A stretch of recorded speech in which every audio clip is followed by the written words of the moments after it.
Penyakit ini tidak mandang bulu.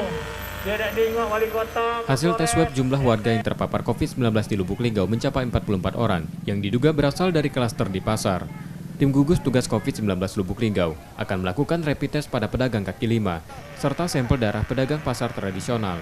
Sementara di kawasan Pasar Inpres, petugas melakukan pemeriksaan suhu tubuh acak pada pedagang di sekitar pasar.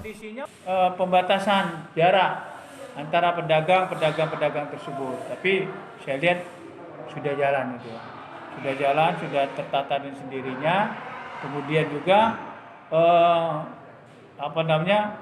yang perlu diatur di kawasan ini adalah menindak tegas, memberikan sanksi dengan menindak tegas kepada pedagang maupun pembeli itu sendiri.